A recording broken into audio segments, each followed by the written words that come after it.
Sean todos ustedes bienvenidos a un Voice Chat más con la comunidad de Venus Protocol. Todos los lunes hacemos este tipo de espacios para traer educación y traer invitados como el invitado del día de hoy. Para nosotros es un gusto tenerte aquí. Él es, para los que no lo conozcan, él es host del podcast DeFi en español. Entonces estamos muy contentos de tenerte aquí, Anthony. Y estábamos ahora que muy agradecidos por tener el día de hoy aquí con nosotros. Muchas gracias, Cristo, por la introducción y por la invitación.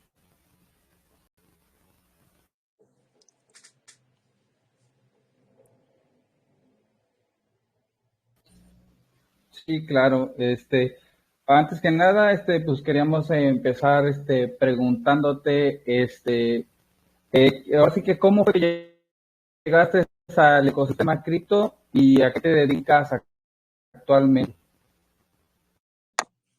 Claro que sí.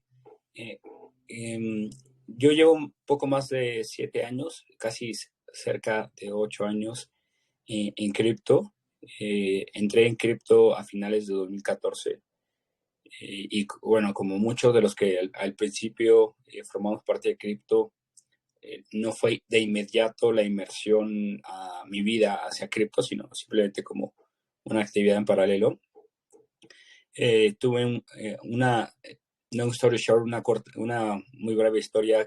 Conocí al CEO de Bitso en un evento cuando todavía Bitso no era lo que es hoy en día, y él me regaló un cupón de 25 pesos, cerca de casi $2, $1.50, 25 pesos mexicanos. Y de ahí tuve como mi primera experiencia. Como muchos, entré en la parte de trading y después pues me metí mucho en la tecnología que está detrás y cofundé Blockchain Academy México, donde tuve la fortuna de impartir cursos durante más de 2 años para instituciones bancarias como BBVA, que es el banco más fuerte en México, así en Perú, así en Colombia, y bueno, en algunas otras partes de América Latina. Y después estuve como marketing manager de Mexo, una exchange local aquí en México, y después como desarrollo de negocio para América Latina de Huobi, y luego desarrollo para América Latina y crecimiento de Arch, un protocolo de finanzas descentralizadas, un index, como lo que es el S&P 500, pero en el mundo cripto. Y bueno, ahora estoy actualmente en un break activo, muy necesario, y bueno, a la par fundé el podcast DeFi en español. Entonces actualmente sigo con el podcast. Ya llevamos casi 3 años y más de 90 invitados, con más de 100,000 reproducciones. Y bueno, al principio fue muy enfocado en finanzas descentralizadas. Tuvimos la fortuna de empezar el podcast un par de semanas antes del verano DeFi. Fue como por la primera semana de mayo de 2020. Y en el verano de DeFi en junio, el verano en la parte de arriba del mundo, pues empezó todo el boom con DAI, con Maker, con Uniswap, etcétera. Entonces nos tocó surfear toda esa ola desde el inicio, y bueno, ahora hemos ampliado más, no únicamente finanzas descentralizadas. Por supuesto que nuestro enfoque está más en DeFi, pero bueno, el ecosistema Web3 ha crecido bastante como para ignorarlo. Y bueno, es un poquito de mis 8 años en cripto. Y bueno, he escrito para medios como Bean Crypto, Cointelegraph, y bueno, he sido advisory, más cosas como complementarias de lo que regularmente hacía en mi trabajo tradicional. Pero eso es como mi resumen general de los últimos 8 años casi.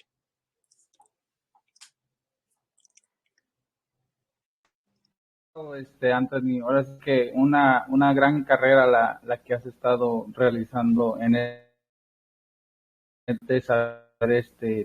historia y cómo fue que comenzaste en este ecosistema.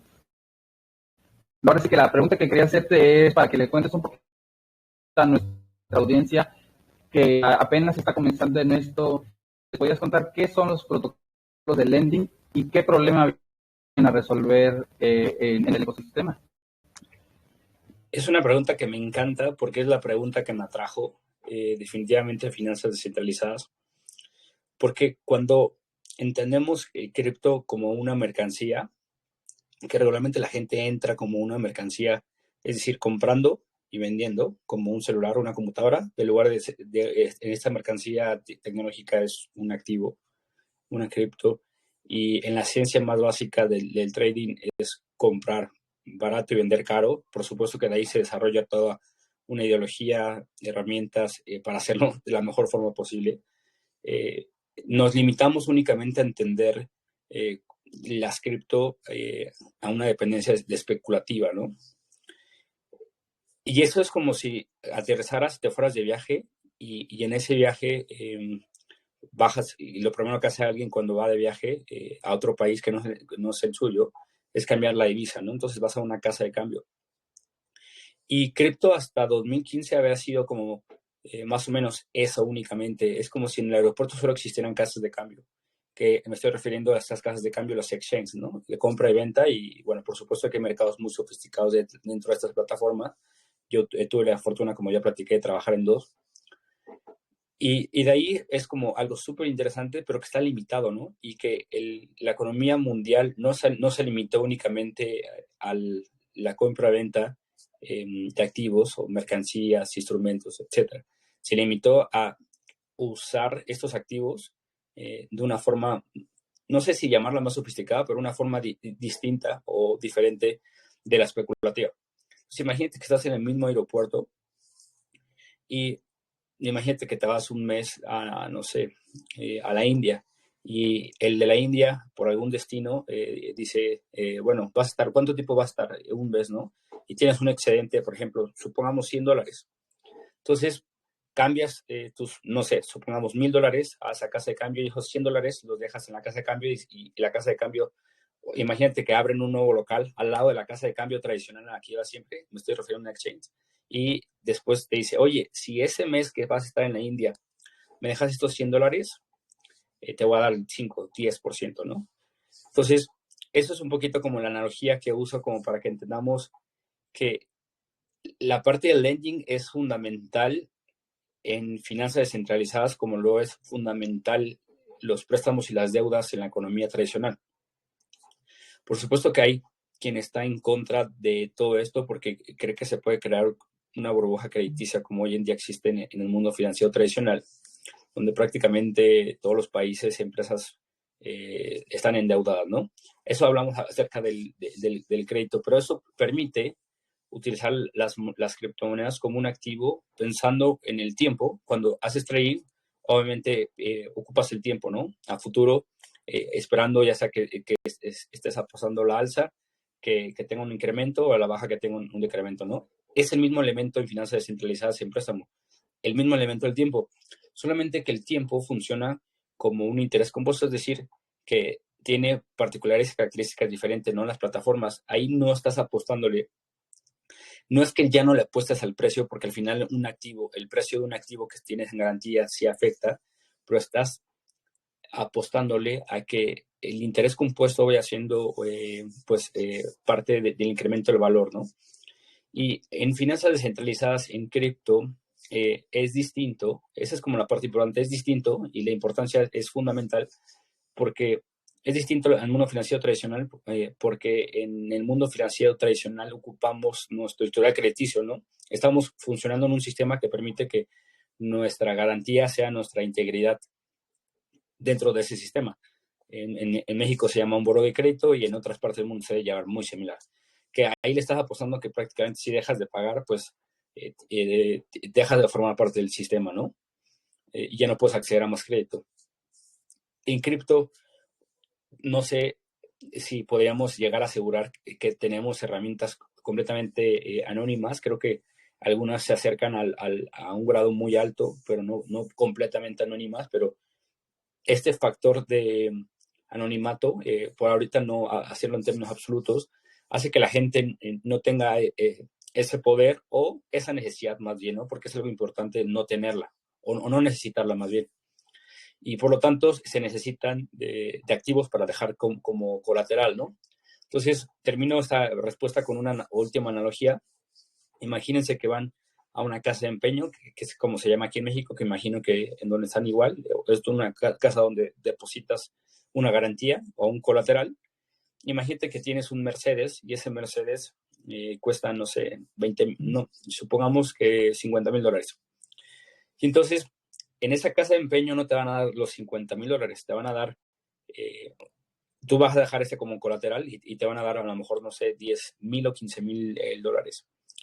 Pero supongamos que en cripto es muy volátil, ¿no? Bueno, no supongamos si es así, pero más bien supongamos que ese Mercedes es súper caro y súper codiciado, ¿no? Entonces, la mayoría de cómo funcionan, hay muchas variantes y características, pero en la parte muy fundamental y esencial, en la mayoría de cómo funcionan los protocolos de lending en finanzas descentralizadas en la mayoría de los exchanges, es que ese precio del Mercedes está constantemente interactuando con el préstamo, ¿no? Hay algunas plataformas que lo ponen como ratio de liquidación o health factor, como tu salud crediticia, etcétera, etcétera. Pero son algunos elementos muy, muy fundamentalmente iguales.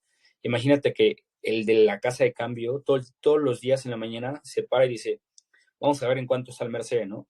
Si el Mercedes te dieron, les dije que tiene un valor de 50,000 y le habían dado 15,000 dólares, si el Mercedes baja de un precio donde ya no, por ejemplo, la persona, aunque deje el Mercedes, ya no puede pagar los 15,000 dólares, en ese caso la persona liquida esa operación, ¿no? Le dice, oye, ya está por bajar de los 15,000, ahorita están 16,000 dólares, ya tu salud crediticia es muy mala, ¿no? Porque aunque me quieras pagar con el Mercedes ya no vas a poder. Y a la inversa también tiene algunos efectos, ¿no? Pero lo dejaría por aquí para como dar un overview, una visión general de los préstamos. Y a mí me gustó mucho esta parte de los préstamos y mi primer interacción fue con MakerBolt, que antes eran los CDPs de DAI, y cuando hice un depósito de IT, fue como algo que no sé si decir que me brilló los ojos, pero me cambió la forma de ver cripto y que me gustó mucho más esta parte de cripto que la de trading. La verdad es que soy pésimo trader. Entonces, no sé si sea eso o, o que me gustaba más esta parte de la economía. Me encantó ahora sí que mucho la ideología que utilizaste para que la gente entendiera un poco sobre cómo son los protocolos de lending y ese problema que vienen a resolver. Entonces, eso sí que fue muy, muy grandioso. ¿Nos podrías contar qué casos de usos utilizan algunos usuarios a la hora de implementar, utilizando este tipo de productos en sus estrategias? Deja ver si te entendí bien. O sea, la idea es como, ¿para qué la gente hace los préstamos, no? Bueno, me refería a la parte de, ¿cómo se llama? De ¿para qué lo utilizan? Los casos de uso que los usuarios utilizan los protocolos de lending. Ok, va, perfecto. Creo que ya la caché. Eh, o sea, los incentivos para que alguien, o sea, fue muy interesante cuando empezaron las plataformas de lending porque justo como tienes que dejar una garantía, es atractivo, pero no a la vez no tanto. ¿Por qué? Porque la garantía es volátil, ¿no? Y esto fue al principio, después vinieron las stablecoins que impulsaron muchísimo el uso de los préstamos justamente por esa variabilidad. Pero esta pregunta se empezó a hacer mucho, por ejemplo, cuando fue la propuesta de Maker y de DAI, ¿no? ¿Por qué alguien tendría que sobrecolaterizar, no? Porque lo importante aquí es decir que siempre vas a depositar más de lo que vas a recibir. Entonces, en realidad, en una visión general, no es tan atractivo como cuando usamos en el mundo financiero tradicional nuestra garantía, donde ni siquiera sabemos cuánto vale nuestro historial crediticio, ¿no? Pero suponemos que no hicimos nada o no dejamos nada en garantía y por lo tanto le vamos a asignar en nuestra cabeza un valor de cero, ¿no? Aunque obviamente no es así. Y ese valor de cero, pues como no tienes un colateral, pues es más atractivo. Entonces, ¿cuáles fueron los incentivos? Los primeros incentivos que se empezaron a ver en lending, en este caso, me recuerdo mucho estas discusiones que había de Maker y de DAI, era principalmente para la gente que no quería perder como una posición, ¿no? Es decir, que llevaba 4 o 5, esos fueron los primeros casos de uso, ¿no? 4 o 5 meses o años, perdón, con ETH, ¿no? Imagínate que tenías 10 ETH y tú no querías salir a vender, pero hay varias frases que me gustan. Una es que el sistema financiero tradicional o el sistema descentralizado va a ser tan descentralizado como su liquidez. Hay quien dice que el cash is king, pero yo creo que en las finanzas tradicionales la liquidez es lo más vital e importante y lo que te puede matar en segundos, en cuestión de segundos o minutos. Y bueno, no tenemos que hacer recap de los últimos 3, 4 meses, ¿no? Que ya todo el mundo lo sufrimos y lo tenemos bien presente. Y en esta misma filosofía de la liquidez, el cash es de king, la liquidez es sustancialmente importante. Pues la parte más importante cuando tienes un activo es tener la capacidad de poder darle liquidez, ¿no? Entonces, imagínate este ejemplo que ponía de 5 o 10, una persona que tenía 5 o 10 hits y que necesitaba salir a pagar la colegiatura, salir a pagar algo, cualquier necesidad que tuviera, sin tener que vender su posición, obtenía un préstamo maker, ¿no? Entonces, el primer incentivo es, yo no quiero perder mi posición y por lo tanto lo que hago es obtener liquidez, ¿no? Para obtener esos hits de nuevo, necesito depositar ese préstamo que me dieron, ¿no? Y ahí es donde muchos de los protocolos empiezan a tener los incentivos, porque que gana el protocolo, ¿no? Y en ese ir y venir entre lo que se deposita, el regreso, etcétera, hay una tasa de interés que regularmente depende mucho de la habilidad del mercado, de la oferta y la demanda, y algunos otros aspectos que si quieren adelante entramos. Y ese es el primero, ¿no? Y eso fueron como el primer caso de uso que se empezó a ver como, yo no quiero perder mi posición, pero ese era más como para el DJ en Finance, ¿no? El que se conoce como este experto financiero o savvy cripto, ¿no? Y poco a poco se fueron desarrollando a través de el factor de composabilidad, más piezas del Lego que se fueron adheriendo, ¿no? Entonces, imagínate, regresemos a la analogía del aeropuerto. Imagínate que estás en el aeropuerto, estás llegando a la India, cambias los $1,000 y los $100, esos $100 de extra que no sabías que no ibas a utilizar, lo dejas ahí, ya tienes el 10%. Sigues caminando y imagínate que hay una casa, hay otro local que te dice, oye, el ticket que tienes, que en este caso este ticket es un token, que es como el que te dan para que puedas regresar por el dinero, este ticket, si tú me lo das en garantía, yo te puedo ofrecer un servicio, ¿no? O te puedo ofrecer una tasa de interés adicional. Entonces, este factor de composabilidad de finanzas descentralizadas lo que empezó a llevar fue a una interconexión, a interoperabilidad entre diferentes protocolos. Entonces, al principio había muy pocos incentivos o eran unos incentivos muy específicos por utilizar las plataformas de préstamos, además de si tú eres el prestamita de la tasa de interés, y poco a poco empezaron a ese factor de composabilidad a utilizar esta conexión para ir recogiendo estos intereses, ¿no? Y eso en el verano DeFi se le llamó como farming, que es cuando estás de forma ya sea automática o de alguna forma más manual, utilizando la composabilidad de los protocolos para maximizar las ganancias, ¿no?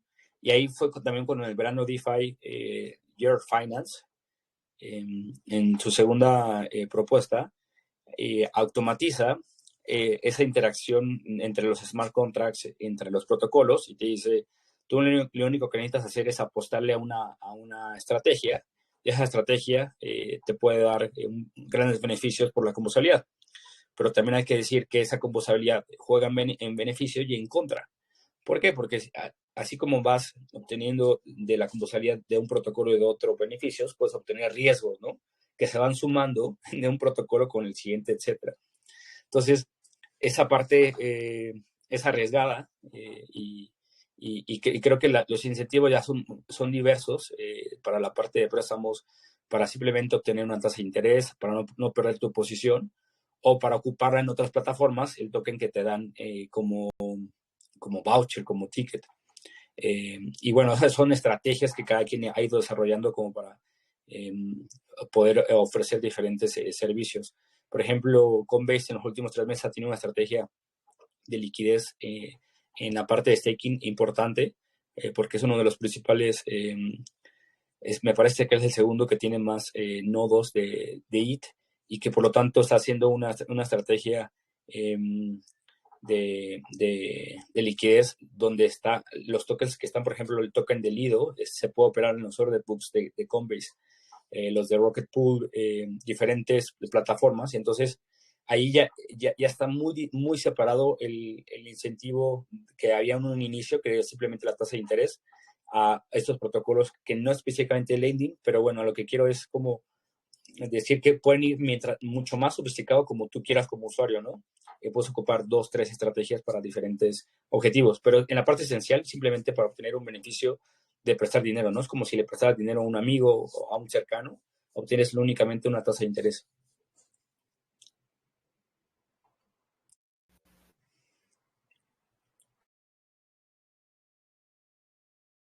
Me encantó muchísimo esa parte que dijiste de la importancia de la liquidez, y como todos sabemos ahora sí que estos tipos de protocolos nos ayudan muchísimo para implementarlo en alguna de nuestras estrategias. Ahora sí que genial. ¿Nos puedes mencionar tu experiencia? ¿Cómo ves el potencial de estos protocolos?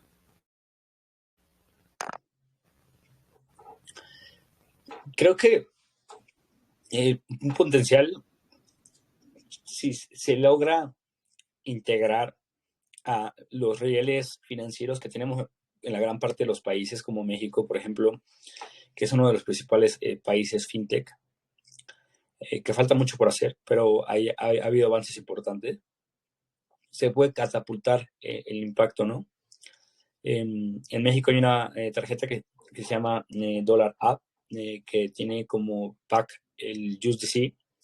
Entonces, es una revolución muy sutil, ¿no? Porque en esa, imagínate que vas a un café y pagas con esa tarjeta, y al lado tuyo hay una persona que está pagando, voy a ejemplificarlo a México, con pesos mexicanos, ¿no? Entonces, y tú pagas con esa tarjeta que se llama Dollar App. En Colombia hay una que se llama Litio, y en Argentina, bueno, hay más de 5. Y tú estás pagando con dinero. Bueno, aquí entra mucho el debate, que la gente considera que ellos sí no están descentralizados, pero bueno, el debate ahora no es ese, sino más bien estás ocupando cripto, ¿no? Entonces estás pagando el mismo café, con la gran diferencia de que con el que pagaste, sí hubo una conversión a pesos mexicanos, pero el origen de ese activo, o más bien la gestión de ese stablecoin, fue a través de cripto, ¿no? Entonces, yo creo que en la medida de lo posible que se integren estos servicios y en muchas medidas no sean visibles y entendibles para el usuario, a lo que me refiero es que si logramos que muchas plataformas que ocupan los usuarios finales integren, por ejemplo, esos protocolos, sin que sepan que es cripto, sin que sepan que es BNB, BUSD, etcétera, realmente podemos empezar a generar como una diferencia entre los huecos y espacios que ha dejado el sector financiero tradicional con los que se puede satisfacer finanzas descentralizadas. Yo creo que el potencial es bastante. Desgraciadamente, finanzas descentralizadas llegó en todos los ecosistemas de blockchain a 171 billions. Es decir, que todas finanzas descentralizadas en su all-time high en noviembre de 2021 llegó a 171 billions, y ahorita estamos cerca de 45 billions, en menos de la mitad.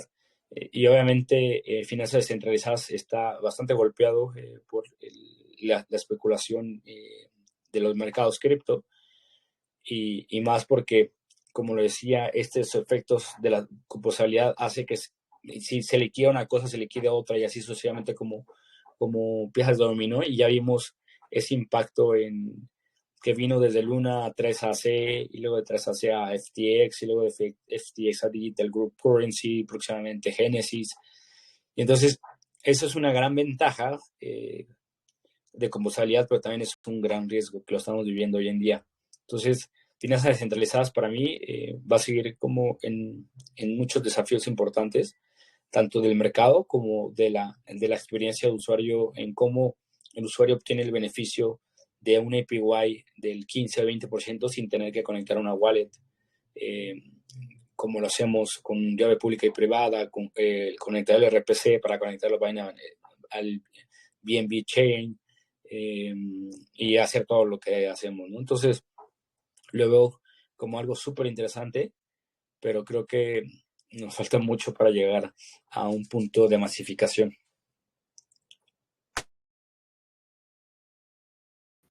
Me encantó ahora sí que mucho esa parte de que mencionaste a México, el gran potencial que tenemos aquí por parte de todas las fintechs que hemos visto a lo largo de este tiempo y hemos visto cómo ha ido evolucionando todo este ecosistema. Entonces, igual concuerdo contigo en todo ese potencial que tiene todo lo que nos viene a ofrecer DeFi y principalmente los protocolos de lending.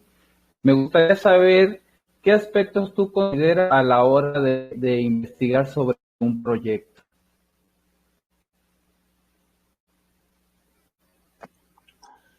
Creo que es variable cada persona, pero casi todos caen en muchos puntos, ¿no? Que son los lógicamente más importantes, como el equipo que está detrás, la tecnología que utilizan, los test de seguridad o las auditorías de seguridad. Yo tengo un par como de puntos sobre los riesgos en DeFi que se comparten en general a protocolos descentralizados. Hay uno importante que en las finanzas tradicionales se conoce como el riesgo nación, ¿no? No es lo mismo invertir en un país en guerra que en un país desarrollado, ¿no?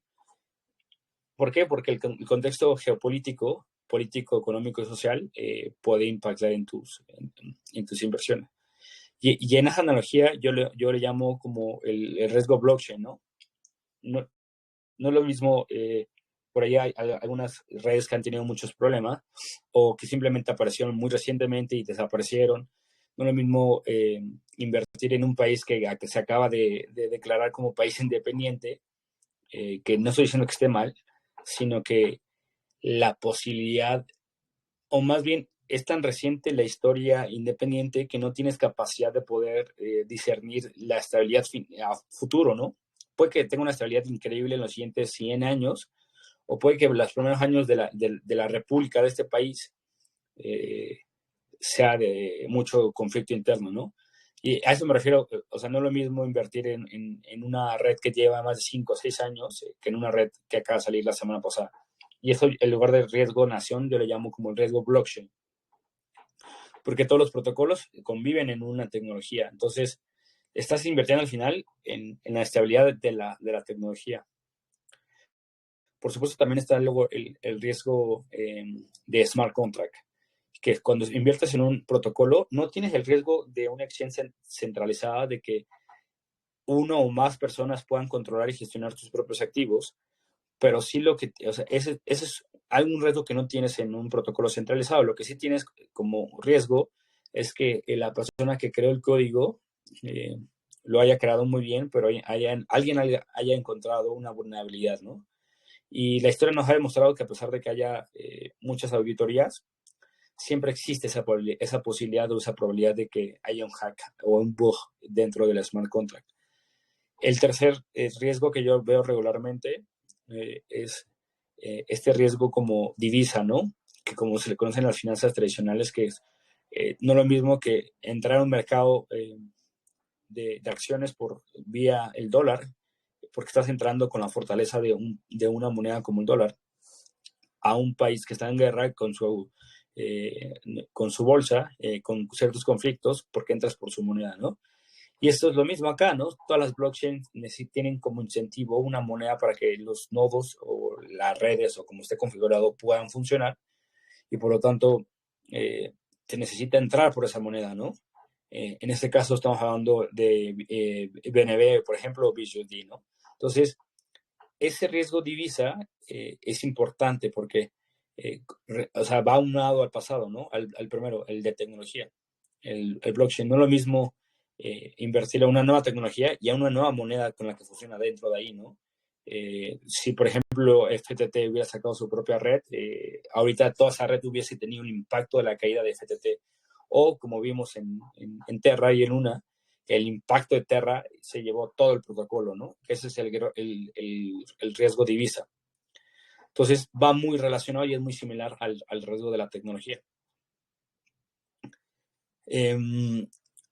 Estoy tratando de hacer recap de mi mente de los principales riesgos que yo considero. Ese es como el riesgo nación, el riesgo blockchain, divisa, smart contract. Y bueno, por supuesto, de ahí se engloba al equipo, por ejemplo, el volumen transaccional. El riesgo de liquidez es sumamente importante, porque ahora que hablábamos de protocolos, muchos de estos protocolos, cuando la mayoría aspiran a ser descentralizados, pues prácticamente las personas pueden crear sus propios bots o sus propias estrategias. Y en alguno, por ejemplo, Yard Finance optó por ir curando por ellos mismos esas estrategias, porque ese riesgo se exaltaba, el riesgo de liquidez se exaltaba. Por ejemplo, no lo mismo ir a una casa de empeño, regresando a la analogía, que está en el centro de tu ciudad, en la zona de mayor flujo de efectivo o de la economía, es decir, la de mayor opulencia, que una en un estado retirado de tu ciudad, ¿no? Y no por cuestiones de apariencia, sino por cuestiones de liquidez. Seguramente esa casa de cambio de la ciudad, en la principal parte de la ciudad de mayor opulencia, pues tiene un mayor flujo, ¿no? Entonces, no es lo mismo depositar en esa casa de cambio que tiene de back o que tiene de referencia, pueda suponer, 10 millones de dólares, a la que está fuera de la ciudad que tiene 1 millón, es decir, que no tiene liquidez, ¿no? Y entonces hay otros factores, por ejemplo, como la utilización de los préstamos, ¿no?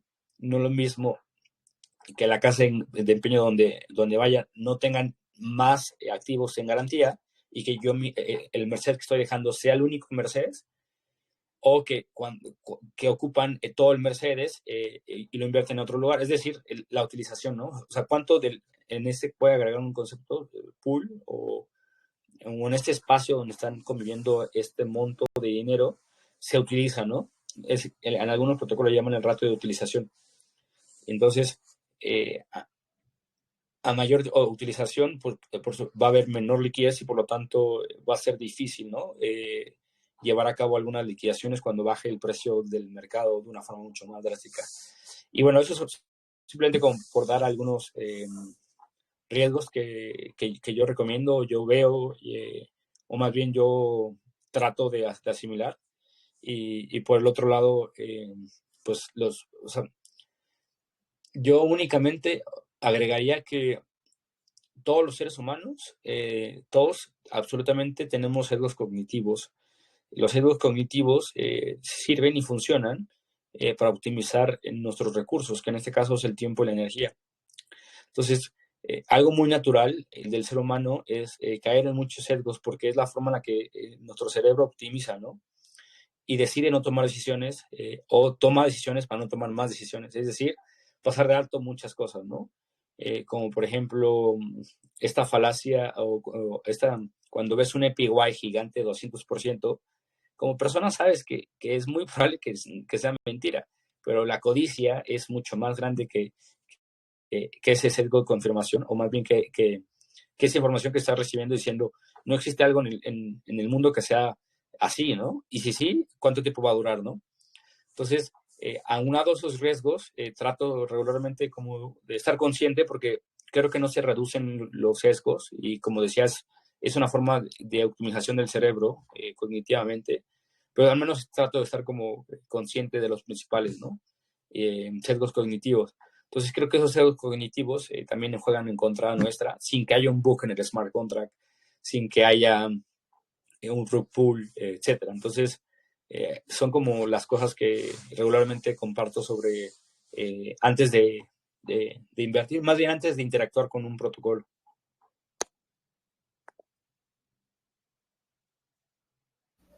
Me encantó ahora sí esa parte que mencionaste ahora sí que de todas las investigaciones que tenemos que llevar a cabo y como siempre les recomendamos a todos nuestros usuarios su propia investigación, no dejarse llevar por lo que a veces la gente comenta y a investigar uno mismo y así uno mismo se va dando cuenta cómo está conformado el proyecto y empezar a analizar todos esos puntos a los cuales tú has mencionado. Hablando un poco sobre protocolos, nos gustaría saber qué tal te parece el protocolo Venus, si has llegado a interactuar con él y qué punto favorable nos podrías decir en cuestión de sobre él. Sí, Venus, yo lo interactué muy reciente de su salida. No quiero confirmarte una fecha para no mentir, pero fue, o sea, en el verano de DeFi, recuerdo muy bien que también fue el boom de BNB Chain, ¿no? Por PancakeSwap. Entonces, como mucha gente, yo entré por PancakeSwap, tenía cosas muy interesantes como AMM, como creador de mercado automático de Binance en BNB Chain. Y tengo un amigo que me recomendó el token del protocolo hace muchísimo tiempo y muy recientemente cuando empezó el boom de PancakeSwap y que yo no lo consideré, yo estaba muy bien en PancakeSwap. Y después me perdí todo el bull de unos 4 o 5 meses que tuvo Venus, bastante bueno. Y dije, bueno, no sé, al menos quiero ver de qué me perdí. Entonces empecé a leer la documentación y recordaba que PancakeSwap tenía como esa pieza, ese rol importante, como lo tiene Uniswap sobre Ethereum, de crear liquidez, ¿no? Dentro de BNB Chain. Pero me acordaba que no había como un MakerDAO, o como no había un Compound, o no había un AVE en BNB Chain. Entonces ahí es donde me pareció que Venus tenía un buen rol. Interactué un par de ocasiones, al igual que o sea, destiné como un budget muy pequeño a Venus para probarlo y a Bifi Finance. Y tuve una buena experiencia, la verdad. Estuve ahí un par de meses y no tuve ningún problema. Y bueno, recientemente volví a saber más de ustedes, pero bueno, el bear market es duro, entonces me gustaría ir descubriendo más o menos que, como justamente cuál es la visión que tienen ahora hacia futuro.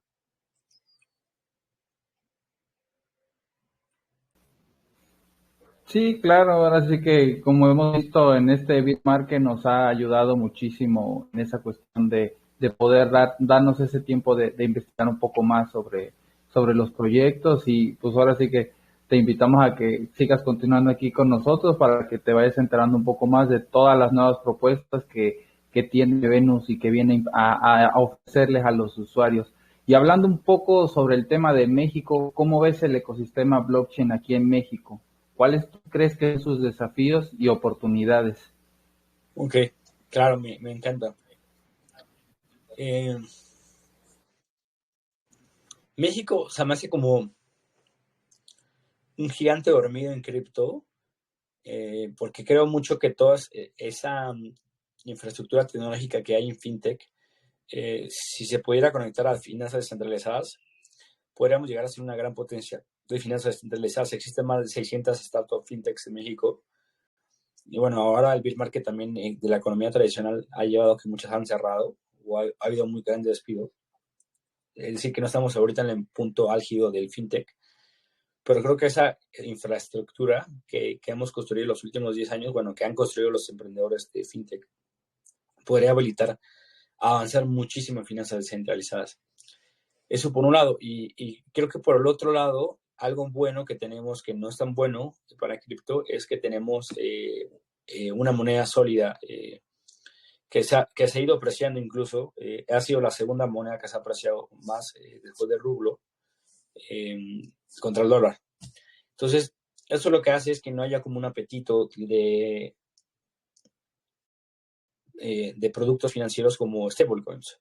Entonces, sí hay un uso, pero no un uso apremiante o una necesidad muy clara, ¿no? De estos productos. Lo que sí lo hay es en las remesas, ¿no? México pasó de ser el tercer país de envío de remesas después de China, de Estados Unidos, China, y antes estaba la India, Estados Unidos. México ahora es el segundo país que envía de Estados Unidos a México. Entonces, por el flujo de remesas, hay algunas exchanges como Bitso que han habilitado las infraestructuras, no sé si decirle tan descentralizadas como Ripple, para el envío de remesas. Entonces, invisiblemente hay un caso sustancialmente importante en México sobre cripto, que es la parte de la remesa, y también hay algunos productos que se pueden empezar a utilizar. Entonces, creo que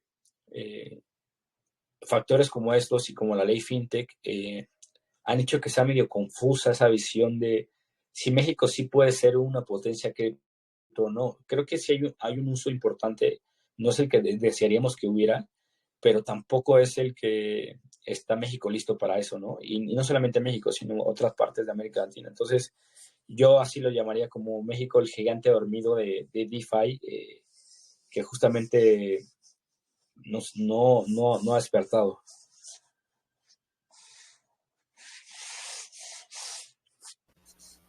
Me parece muy, ahora sí que muy impresionante tu respuesta sobre todo lo que se viene ofreciendo en DeFi y como tú dices, ahora sí que México es un monstruo dormido, pero sabemos que con la educación y con la fomentación de toda esta nueva tecnología vamos a hacer que despierte y que mucha más gente más se entere sobre este ecosistema.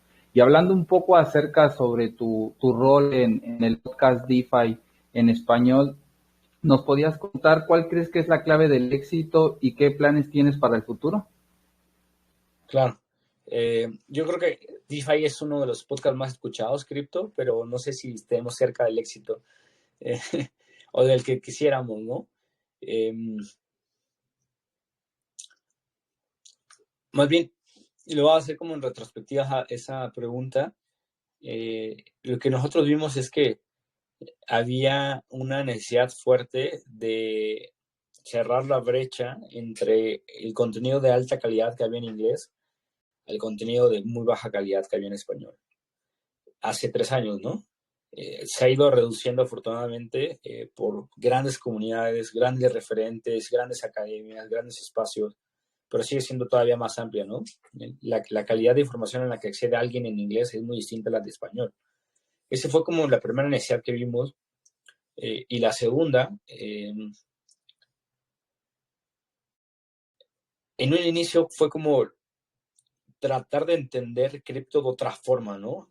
Tanto desde la visión de finanzas descentralizadas, como por ejemplo lanzamos 5 colecciones de NFTs. Solo una tuvo ahí un volume trade considerable, no espectacular, y las otras 4 se usaron como mecanismos de incentivo hacia la comunidad. Entonces, creo que los elementos que se han estado buscando es como, primero, una necesidad clara y fehaciente de, por ejemplo, la problemática sobre el contenido. 2, es que el cambio de perspectiva, ¿no? O sea, como intentar encontrar otra forma de usar cripto, intentar encontrar otra forma de usar los NFTs, y eso aunado a la comunidad, ¿no? Tratar de agregar valor. Creo que Crypto Web3 es muy bondadoso cuando agregas valor primero antes de exigir, siempre te recompensa muy bien cripto, en valores monetarios o en valores de oportunidades, en valores de amistad, en algún valor significativo, siempre que primero tú creas valor y luego ni siquiera se exiges. Yo creo que el mismo ecosistema mercado, para no ponerme muy espiritual, decir universo, te lo regresa de alguna forma, ¿no? Entonces, eso nacieron como los 3 elementos que hemos considerado. Bueno, este año, por ejemplo, vamos a apoyar a un protocolo. Hemos tenido diferentes sponsors, cerca de 10, 11 de las principales exchanges, principales blockchains y principales protocolos, que estamos intentando como nosotros en ayudarle a los protocolos y empresas a encontrar su go-to-market, ¿no? Es decir, las tecnologías puedan conectar con los usuarios, y en el caso de los blockchain, pues la gente pueda programar sobre ese blockchain. En el caso de los protocolos los puedan utilizar, o en el caso de cualquier otro, puedan entender al menos, que ese es un paso muy importante. Entonces, creo que lo que compartiría sobre esa respuesta.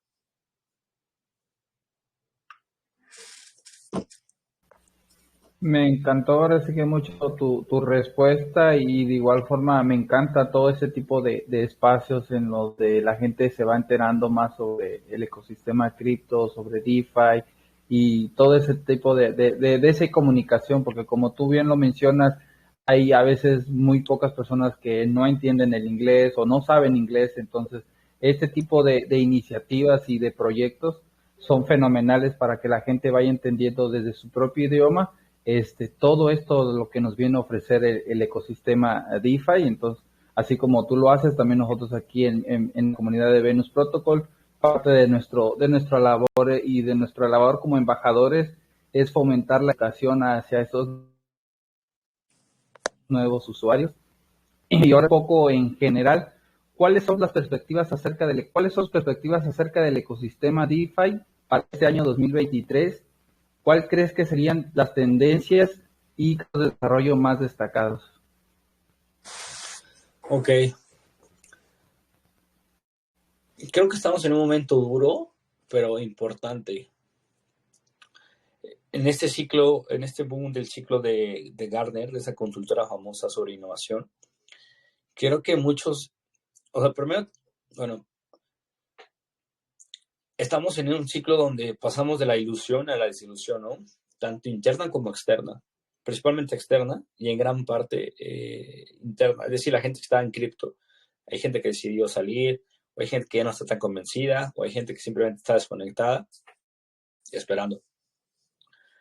Y eso es importante y es bueno, ¿no? Porque esa masificación del uso de cripto o de la inversión cripto tenía que pasar sí o sí por esta desilusión.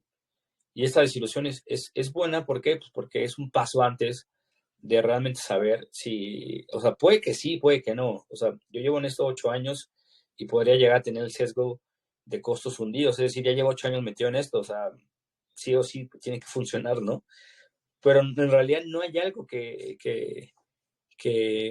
esté determinado como cripto va a masificar a todos. No quiero ser pesimista y estoy intentando ser más realista, ¿no? Si pasamos esa parte de desilusión, que va a ser dura porque va a haber muchos protocolos que caigan, muchas secciones que caigan, mucha gente que salga. Es un proceso de filtrado importante para que prevalezca los principales protocolos, eh, eh, mayores y mejores prácticas, etcétera. Estamos madurando, imaginémonos que estamos decidiendo salir de casa de nuestros padres y que ese proceso es duro, ¿no? Pero es un proceso de madurez importante y sustancialmente crítico. Creo que estamos en ese momento y creo que también las diferentes sectores en lo que ahora se conoce como todo el que se llama como Web3, que es DeFi, NFTs, metaverso y trading o cripto, tienen sus diferentes ciclos de innovación. O sea, no es como antes que Internet tenía un ciclo de innovación gigante y decir, bueno, estamos en la desilusión. Creo que los NFTs tienen su propio ciclo de ilusión, desilusión, igual que finanzas descentralizadas, igual que trading. Y creo que en finanzas descentralizadas, eh, particularmente con un par de servicios, en la parte especulativa, como por ejemplo son las plataformas sintéticas, es interesante, pero no tanto. O sea, hay un interés de las empresas, más bien de los reguladores como Estados Unidos, por quitar esto, porque prácticamente si logran quitarle un pedazo importante del sector financiero, en este caso estamos hablando de la especulación, que no puedes crear un mercado alternativo al que ya está regulado, existe un interés, ¿no? Por ejemplo, como los derivados, que es 20 veces, todos los derivados es 20 veces el PIB mundial, es decir, es el principal mercado por excelencia. Pero como es una gota en el océano, todavía no vuelven a ver, por ejemplo, estas plataformas de sintéticos. Pero lo que yo creo que sí amenaza la estabilidad, la soberanía monetaria a su beneficio de ellos, de ellos me refiero al sistema, es productos y servicios que sean como stablecoins, ¿no? Que puedan lograr mejorar la experiencia de usuario, el beneficio, sin que ellos, del usuario, sin que ellos tengan el control, ¿no? Entonces, creo que ese va a ser el frente por atacar. Y por lo tanto vamos a ver en un panorama de finanzas descentralizadas muchísima turbulencia. El año pasado, a la mitad del año, la SEC dijo que iba a investigar Uniswap, es el principal protocolo del Ethereum.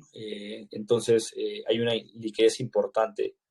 Entonces, ellos saben muy bien a dónde atacar y lo dejaron claro, ¿no? Entonces, ese es un lado. Las stablecoins son otras. Por ejemplo, la injerencia que tiene Tether sobre el mercado cripto es sustancialmente importante. Es un punto blanco que se puede atacar.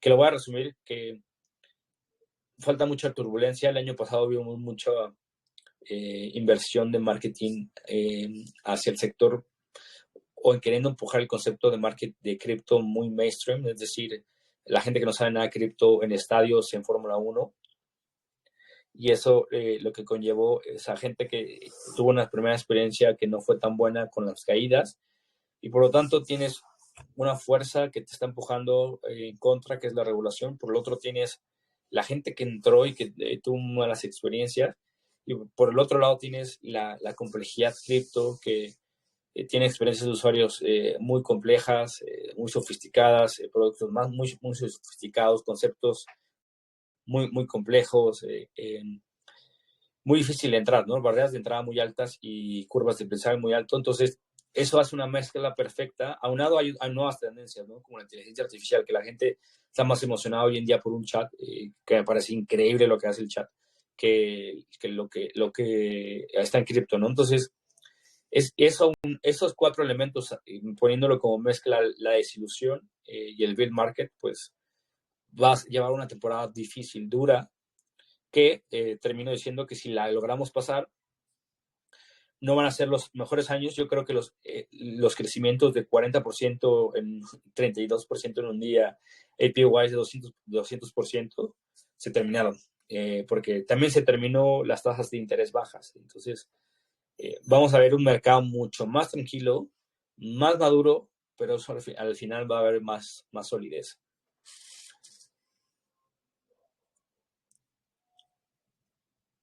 Me encantó la respuesta, igual acuerdo contigo en esa perspectiva de todo lo que viene en el ecosistema DeFi y que tenemos ahora sí que muchas grandes expectativas para este año 2023, como todo lo vivimos ya, pues ahora sí que estamos viviendo este bull market y sabemos que tarde o temprano esto se va a componer y nos ha funcionado y nos ha ayudado muchísimo en la parte de investigar y de saber un poco más y ver viendo qué proyectos sí son sólidos y cuáles realmente pues, sí no se han podido sostener. Y ahora sí que ya estamos casi a punto de acabar de esta charla que ha estado grandiosa y fenomenal. Pero antes que nada me gustaría preguntarte, antes de que te fueras, ¿nos podrías comentar tu mirada del impacto de la tecnología blockchain y la descentralización de aquí a 5 o 10 años? ¿Cómo tú imaginas el mundo tal como lo es ahora? ¿Cómo ves ese impacto? ¿Cómo crees que sea ese cambio de que se implemente la tecnología blockchain aquí a unos años? Ok. Mm. Yo soy una persona que me encanta esta tecnología, pero que no la idealizo, ¿no? Porque no creo que la tecnología pura, así como la tenemos, bueno, ya no está tan pura, pero en un estado mucho más elemental, con los nodos que tenemos, las DAOs o las reglas que están en el código, así como hoy en día se preserva, se logre la masificación a 7 millones de personas en el mundo, ¿no? Es decir, que va a tener que pasar por un proceso donde se va a tener que pervertir e integrar con el sistema. Eso para que llegue a un grado masivo, ¿no? Si no es que no llega y muere en el camino, por intentar preservar eso, ¿no? Y no estoy diciendo que sea la única salida, pero yo creo que la transmutación, la transformación y la evolución no es que sea necesaria, es natural, más bien. En esa parte natural eh, se van a perder muchas cosas y algunas se van a conservar, ¿no? Que regularmente cuando se persigue algo, se visualiza y se idealiza mucho mejor que cuando se consigue. Y en este caso, por ejemplo, la descentralización se percibe tanto a nivel tecnológico de una infraestructura descentralizada como al nivel de toma de decisiones, tanto de la tecnología como los protocolos, ¿no? En esto que conocemos como organizaciones autónomas descentralizadas, que recuerdo mucho un video de un protocolo de Ethereum que se llama Aragon, que tenía un video fenomenal, es que querías volverte rebelde sí o sí, porque estaba increíble, y que ellos decían que tenían muchas frases icónicas, ¿no? Pero una de sus frases que recuerdo mucho, que a la gente le gusta, es que es la primera vez que los gobiernos no van a poder someter a personas de forma directa, ¿no? Porque siempre hay alguien que crea el código, porque el código no puede suprimir una presión sobre ese código de forma directa, de indirecta sí, pero eso permite que las matemáticas, en este caso, en este video hablaba sobre la mutualidad de las matemáticas, lo volvía mucho más sofisticado en términos de toma de decisiones, ¿no? Casualmente ese proyecto que me estoy refiriendo a Aragón desapareció por una disputa interna. No hago alusión a este protocolo para burlarme, sino para decir, al final, cuando se lleva a cabo las cosas, se termina por cambiar. Por lo tanto, esa idealización que vemos de la descentralización ayuda para empujarlo hacia un ideal, hacia una utopía, pero no creo que vaya a ser 100% así como lo imaginemos, ¿no? Entonces, la descentralización va a ayudar mucho a intentar preservar las cualidades de inmutabilidad, de transparencia, de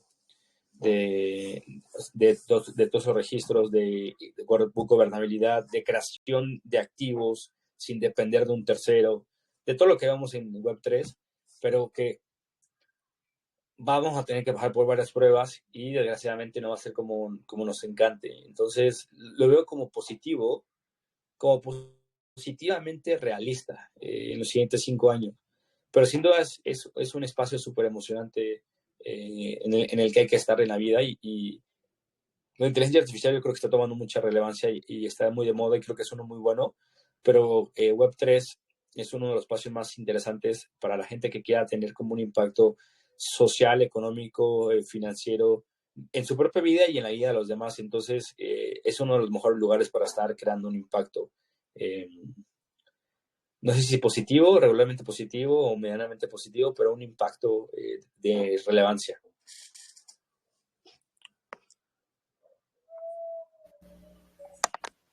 Grandioso, así que me ha encantado mucho esta charla que he tenido el día de hoy contigo y el saber Gracias. todo, ahora sí que esa perspectiva que tú tienes sobre el ecosistema DeFi.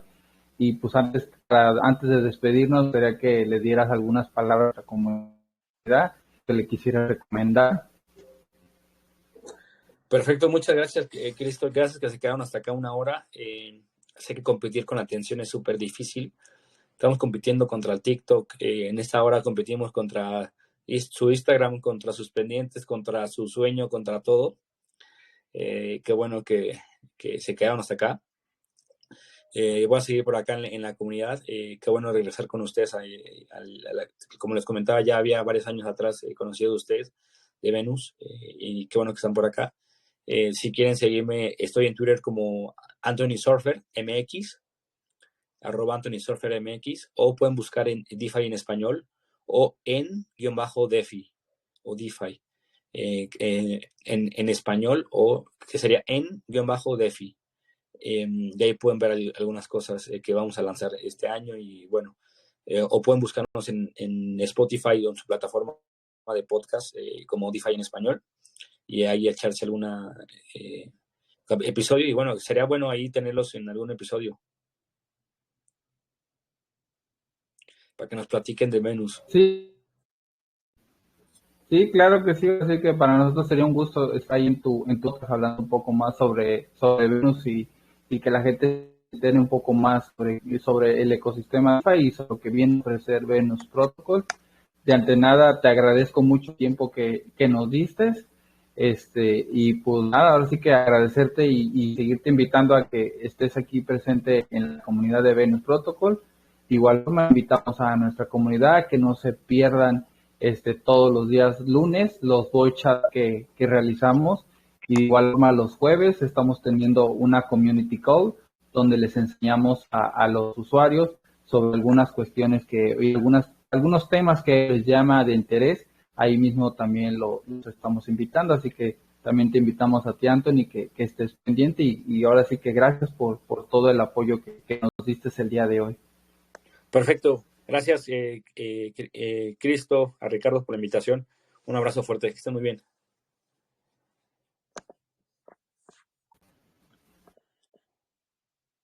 Cuídense mucho. Chao.